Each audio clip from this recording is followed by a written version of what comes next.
At 4 in the morning on the 30th of October, 1974, in a stadium in Kinshasa, Zaire, 60,000 people watched a 32-year-old former champion take a beating for 7 rounds. Muhammad Ali had spent most of the fight with his back on the ropes, arms up, absorbing punches from George Foreman, who was undefeated, who had destroyed the 2 best heavyweights of the era in a combined 4 rounds, and who was hitting Ali with shots that people at ringside said they could feel. Nearly everyone watching believed Ali was being destroyed.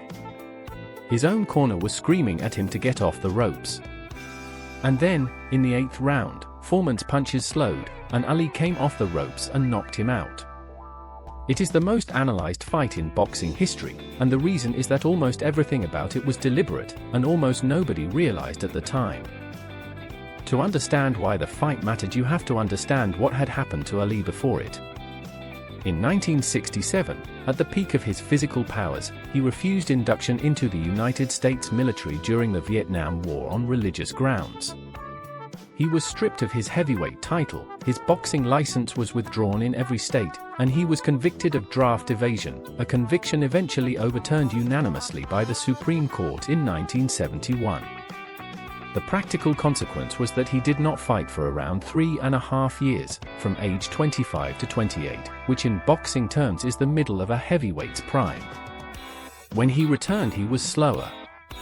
He had lost the ability to move away from punches the way he had as a young man, and he had to become a different fighter, one who took shots he would once have avoided. He then lost to Joe Frazier in 1971, his first professional defeat. George Foreman, meanwhile, was regarded as close to unbeatable, and the record supported it. He was 25, undefeated in 40 fights, and enormously powerful in a way that intimidated professionals.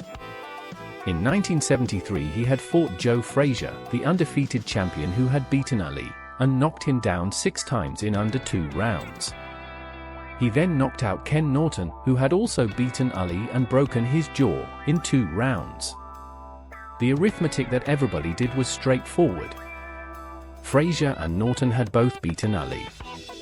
Foreman had demolished both of them without difficulty. Bookmakers made Ali a substantial underdog, and a significant number of commentators expressed genuine concern for his safety, with some suggesting the fight should not be sanctioned at all. Ali was 32 and had been beaten twice. Foreman had never been beyond the 3rd round in his last several fights because nobody had lasted that long. The reason it happened in Central Africa rather than New York or Las Vegas comes down to one promoter and one head of state. Don King, then early in his career, secured the fight by promising both men $5 million each, an unprecedented purse, which he did not have. He found it in Zaire, where President Mobutu Seko agreed to underwrite the event with state money, seeing an opportunity to place his country on the world stage. The event was staged as far more than a boxing match, with a 3-day music festival featuring James Brown, B.B. King, and Miriam Makeba.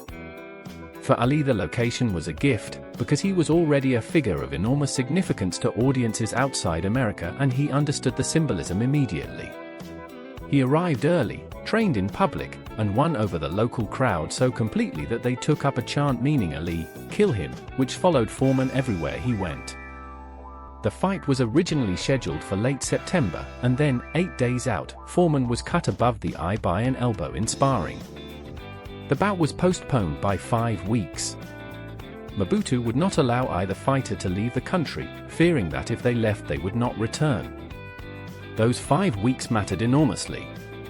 They gave Ali more time to build his connection with the local population, and they kept Foreman, who was by temperament less comfortable in the situation, isolated in a place he had not chosen for longer than he had planned. The delay also pushed the fight into the rainy season, and it moved the start time to 4 in the morning local time, so that it could be broadcast live in prime time in the United States. The fighters therefore walked into the ring in the middle of the night, in extreme humidity, in front of a crowd that had been waiting for weeks. Ali's actual plan has been debated ever since, partly because he told several different stories about it. What is not in dispute is what he did. In the first round he came out fast and attacked, which surprised Foreman, and he used a right-hand lead, an unorthodox and slightly disrespectful punch to throw at a heavyweight champion. Then, from the second round, he went to the ropes and stayed there, covering up, letting Foreman hit him on the arms and shoulders while taking relatively few clean shots to the head, and talking to him constantly between exchanges, telling him that was not a punch, asking if that was all he had. His trainer Angelo Dundee was horrified. What Ali had understood was that the ropes in that ring were loose, so he could lean far back and let them absorb energy, and that Foreman had rarely been past the third round and had never learned to pace himself. By the fifth and sixth round, something visible had changed. Foreman's punches were arriving with less snap, he was breathing heavily, and he was throwing wide, looping shots that landed on Ali's arms rather than clean.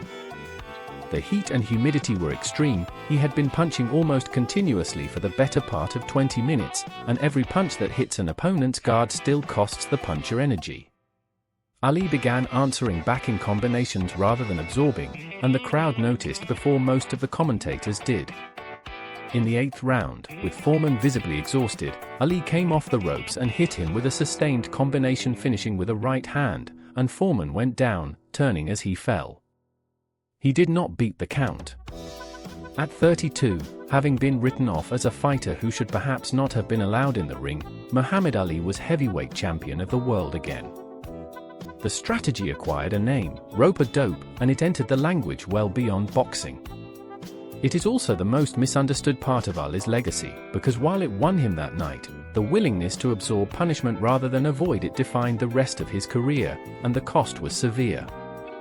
He fought on for another 7 years, including the brutal third fight with Frazier in Manila, which both men described in terms suggesting they had come close to dying, and he continued taking damage in fights he no longer needed. He was later diagnosed with Parkinson's syndrome, and while the causes of such conditions are not simple to attribute, the connection with repeated head trauma in boxing is now much better understood than it was then.